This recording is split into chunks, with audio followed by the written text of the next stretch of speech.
Olá, meus cumprimentos a todos. Vamos para mais um dia de estudo, na verdade, mais uma noite, né? Porque já está bem escurinho aqui. E frio. Meu Deus, como esfriou. Curitiba, né? Curitiba é assim, amanhece frio, depois esquenta, depois esfria outra vez, e quando chega esse horário já dá para puxar uma cobertinha. Muito bem. Hoje o estudo será em torno da gratidão ou da ingratidão.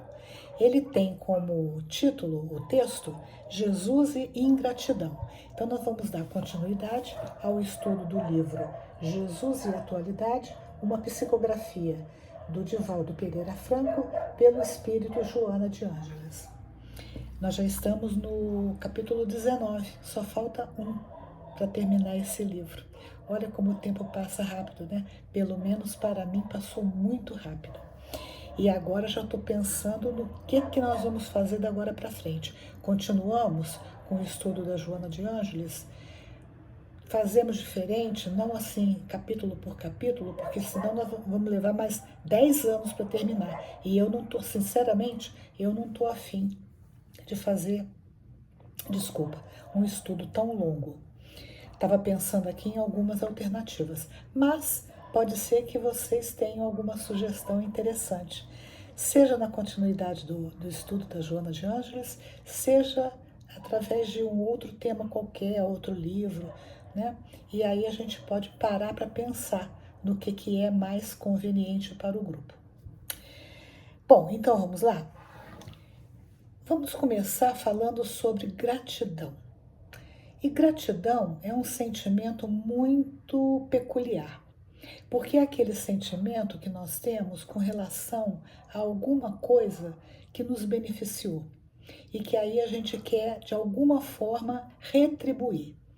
Não porque somos cobrados disso, mas porque achamos que foi tão importante que a gente se sente quase que na obrigação, sem que isso seja propriamente uma obrigação, porque é feita por livre e espontânea vontade, com relação àquela pessoa que nos atendeu, que nos ajudou, que foi suporte para nós num determinado momento. Então, esse é o sentimento de gratidão genuíno. Jesus beneficiou todas as pessoas que o procuraram, todas.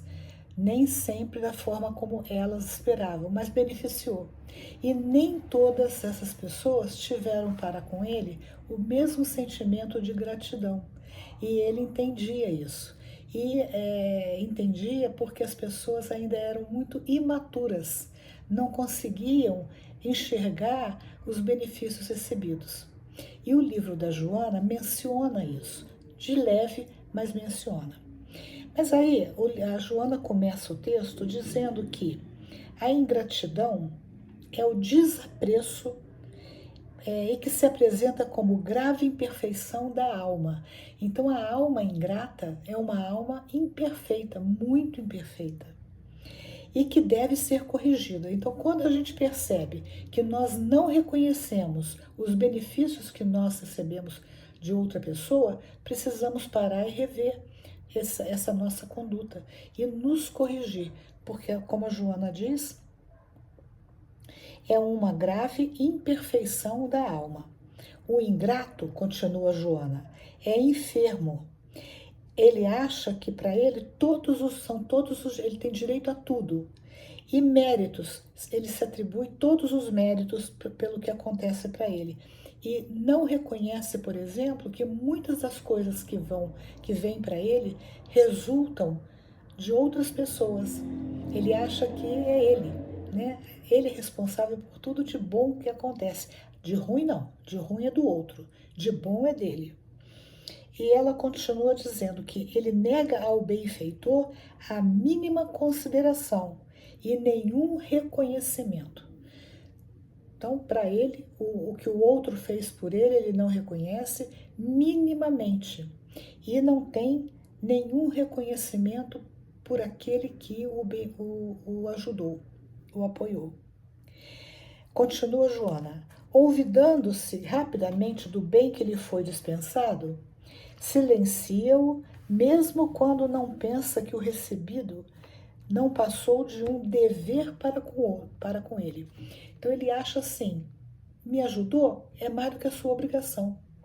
Ele não para pensar que aquela pessoa o ajudou e merece respeito, merece gratidão, reconhecimento. Não, você está me ajudando é porque você quer. O problema é teu.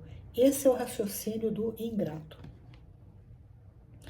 E a Joana continua dizendo, o que ele recebe do outro é insuficiente para o seu grau de importância. Porque ele se entende como uma pessoa tão importante que qualquer coisa que é feita por ele, ainda assim é insuficiente, porque ele é muito importante. Interessante, né, como a Joana coloca isso. Continua ela. A ingratidão é chaga moral, quer dizer, é uma ferida moral que debilita o organismo social onde se encontra. Então, uma sociedade onde as pessoas são muito ingratas, essa sociedade também acaba sendo uma sociedade doente e doentia. Ela se enfraquece, porque é uma sociedade em que ninguém reconhece no outro a importância que o outro tem. Assim, continua Joana, os ingratos são numerosos e sempre soberbos, eles são sempre orgulhosos e autossuficientes. O ingrato acha que ele não precisa de ninguém. Ele tem uma dependência mórbida, porém, dos sacrifícios do outro. Ele se acha muito superior, ele acha que ele pode tudo, e não reconhece muitas vezes que ele depende do sacrifício de alguém. Porque nós não estamos aqui na Terra, na vida, sozinhos. A gente sempre precisa de alguém. Mesmo que esse alguém haja de uma forma muito pequenininha, mas a gente precisa desse alguém, né? E o ingrato não vê, por exemplo, no cuidador do carro, no lixeiro, no professor, no médico, no advogado, numa pessoa que trabalha na sua casa, que é uma zeladora, uma faxineira. Ele não reconhece nessas pessoas nada. E às vezes fala, não, eu pago, então tá tudo certo. Eu não devo nada a essa pessoa porque eu estou pagando. A gente precisa muito rever esses conceitos que de repente fazem parte do nosso dia a dia e a gente não se dá conta, né? E eu estou falando aqui de pessoas que trabalham para nós, mas muitas vezes são pessoas com quem nós convivemos. É a mãe, é a tia, é a avó, que a gente não faz nada para aliviar a sobrecarga dessa pessoa que está dentro dos nossos lares. Nós não somos capazes, às vezes, de reconhecer que o lixo que não está ali no banheiro, alguém tirou. Precisamos ser gratos a essa pessoa que tirou o lixo. Foi um esforço que ela fez. Precisamos ser gratos àquela pessoa que passou um pano no chão onde alguma coisa caiu, que alguém, às vezes até nós mesmos derrubamos, e essa pessoa veio e limpou. Né? Então são coisas que às vezes a gente não para avaliar o quanto que no cotidiano, no dia a dia, nós somos beneficiados por essas criaturas. Bom, mas a Joana continua e ela diz assim, Jesus, no decorrer da sua vida, sempre conviveu com pessoas que não reconheceram o que ele fazia por essas pessoas. Então Jesus chamava a atenção com todo carinho, mas nunca deixou de ajudá-los. Nunca. Por quê? Aí a Joana fala lá na frente. O mestre conhecia as debilidades morais do homem e sempre se preocupava em alcançá-las. Alcançar o quê? As debilidades morais. E com o objetivo, a fim de que as pretendidas curas alcançassem as matrizes das doenças, onde as mesmas se originam, erradicando-as de modo que não voltassem a produzir miasmas, quer dizer, feridas, e males perturbadoras. Vamos pensar aqui uma coisinha e trazer para a nossa realidade. Aonde existe uma doença em nós, ali existe uma falta moral. Porque o nosso corpo só adoece porque o nosso espírito está doente. E Jesus, quando produzia uma cura, ele sempre tinha o cuidado de dizer para as pessoas: vá e não peques mais. Porque isso é que a Joana está falando, que ele procurava alcançar a raiz, a origem das doenças. E por que ele fala vá e não peques mais? Porque na conduta ruim que estão as causas das nossas doenças. Então, se nós queremos ter uma vida saudável, a gente deve, ao alcançar ou não uma cura ou uma condição melhor, a gente deve parar e pensar, não vou reincidir naquele erro que é a causa das minhas enfermidades. Por isso é que Jesus foi muito cuidadoso com isso, né? Vá, foi o que ele falou com a mulher adúltera, que ele salvou do apedrejamento, vá e não peques mais, para que algo pior não venha acontecer com você. A sua era uma constante proposta de renovação de metas, de atitudes, de pensamentos. Então, para que a gente não reincida, ou seja, não volte a cometer os mesmos erros, nós precisamos mudar o quê? As nossas metas, as nossas atitudes e os nossos pensamentos. Porque se a gente não muda os nossos objetivos, os nossos propósitos, nós vamos cair nos mesmos erros, né? Se nós não mudamos a nossa forma de pensar, também nós vamos cair nos mesmos erros. E as nossas atitudes, quer dizer, os nossos comportamentos, a mesma coisa. Eu posso ficar muito aparentemente grata, mas dali a pouquinho eu estou fazendo as mesmas coisas. Então, significa o quê? Que eu não mudei a minha meta, nem a minha atitude, nem o meu comportamento. Continua Joana. Sendo o exemplo máximo, pedia que o vissem, isto é, que lhe tomassem a conduta de desapego das paixões cáusticas e cuidassem de uma só coisa necessária, que é o reino de Deus embutido no coração. Aqui é bem importante, né? Porque Jesus sempre falou que onde que está o reino de Deus? Está em algum lugar fora de nós? Não, o reino de Deus está dentro de nós. E então é dentro de nós, é através da nossa reforma íntima que nós vamos encontrar esse reino de Deus.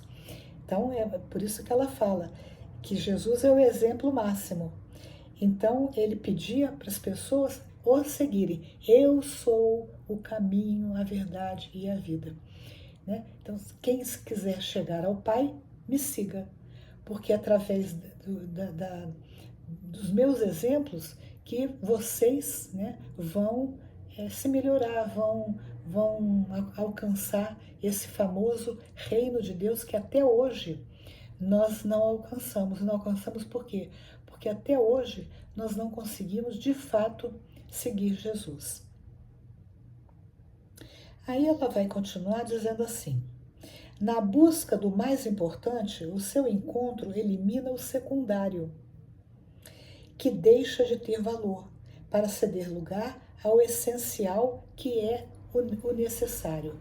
Os homens, porém, na superficialidade dos seus interesses, anelam, quer dizer, almejam apenas pelo imediato, que lhes satisfaz no momento, deixando-os ansiosos outra vez. Olha só, quando nós buscamos aquilo que é superficial, aquilo que não é o fundamental, o necessário, a gente se satisfaz momentaneamente.